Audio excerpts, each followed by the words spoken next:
Hey guys, Dave Anderson here, Helicool's Helipad. Hey, today I got another collaboration video for you. Yes, we're going to be taking up day 2 of the habitat build. You guys stay tuned. After the extensive break we took to allow the glue in the floor extrusions to set up a little bit, we then decided that, hey, let's go ahead and put up the front wall.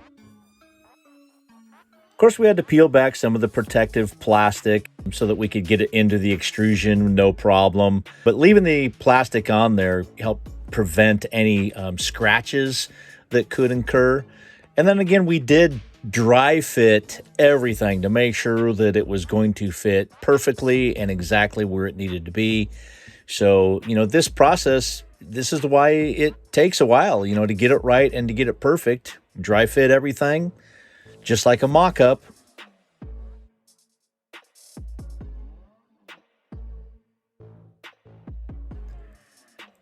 All the surfaces had to be cleaned with the alcohol pads, and then 4 beads of the Sikaplex got put into the extrusions so that we could put the panel up.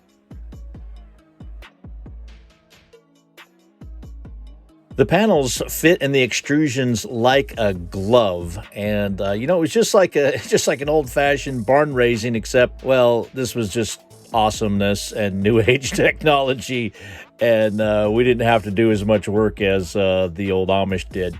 So cleaning and gluing, let me tell you what, that DeWalt caulk gun that Bill got, man, I tell you what, that saved so much time. It was really nice having that, and I'm sure it really saved on his wrist, having had surgery just recently.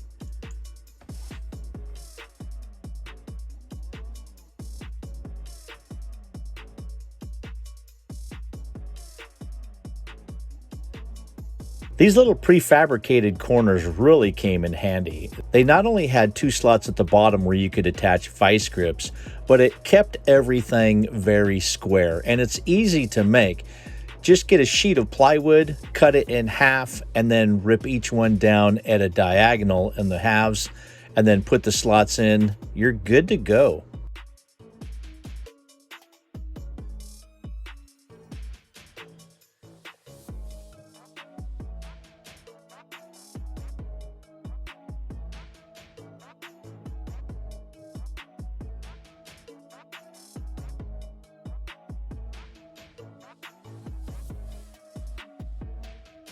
Just to ensure that everything was going swimmingly, we went ahead and measured everything a couple of times. I think it's a good practice to do such a thing. And so day 1 comes to an end. Get ready for day 2. Day 2 starts with some good old coffee. Now that the Sikaplex has had an all-nighter to dry, remember that the Sikaplex actually needs a dry and warm environment to go ahead and set correctly. If it's outside and it's dewy out and it gets cold, you're not really going to get much drying out of it. So make sure that you keep it dry, and if you can, do it in a warmer area or give it more time. So we start off once again by cleaning everything and getting Sikaplex put on deep into the corners, as well as 4 beads down each and every rail. What was awesome about doing this build here at Clackamas Metalworks is the guys in the shop just loved to chip in. They were very helpful. It was amazing. They just run over there because they just wanted to see what we were doing. During any of their breaks or lunch, they'd come over and check out the build. It was quite awesome to see the guys and their involvement with the build. It was especially when you needed a helping hand where only 3 people really couldn't quite do it. You need a 4th, but you know what? They'd come over in 2s and 3s and 4s to come help us. It was pretty awesome. We found that ratchet straps actually did a really good job pulling the panels together. We did notice that there was a place that you did not want to have the ratchet strap attached, and a correct position in order to attach it. A panel pulling remnant. It was also very helpful to have a small piece of the aluminum extrusion to use as a pull bar.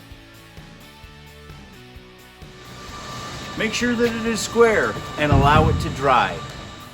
Here we are making good use of the other two pieces of the corner bracket plywood. It worked very well as an aid to hold the wall square. Ensure that the panel is completely seated at the bottom of the channel. Ensure that the panels are flush.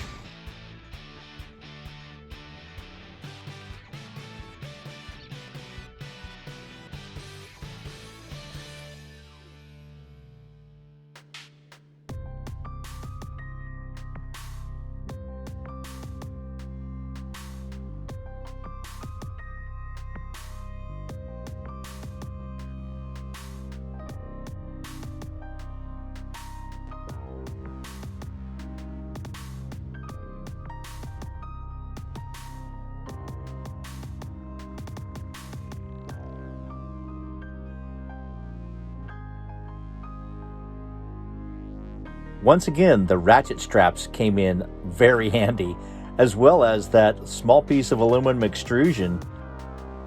The small piece of aluminum extrusion worked perfectly as a pull bracket. It did not deform it, didn't dent it, it didn't harm it in one single bit, and it performed admirably. It worked so well that I understand that a piece will be given out in every panel kit to aid in the habitat construction. Touchdown.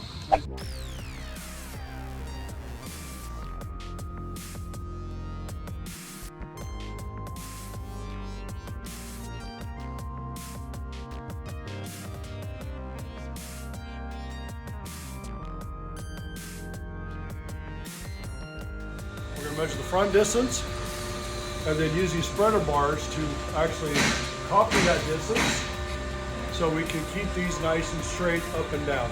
Therefore, with the squares, the distance all uniform, we have a box.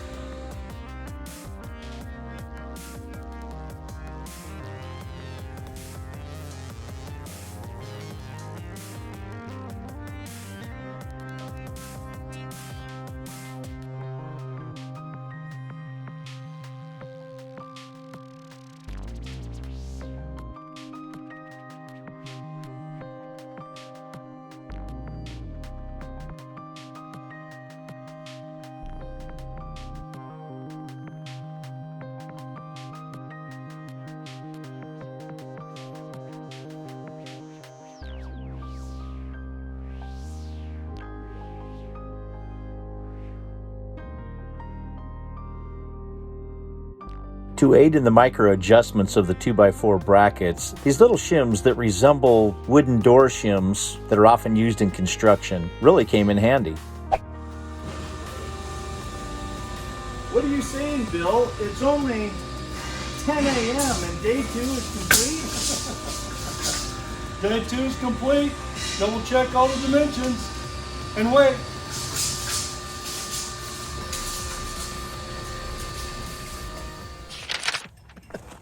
Well, technically day 2 was complete at 10 a.m. But we did not take into consideration that wiring up the box was part of the box build. But you know what? We just took that time and went ahead and did the wiring for the box all on day 2. So next time we're going to continue on with day 2. So come on back next time and we will finish up this most epic build. Hey, I'm Dave Anderson signing out. You guys be safe out there and God bless.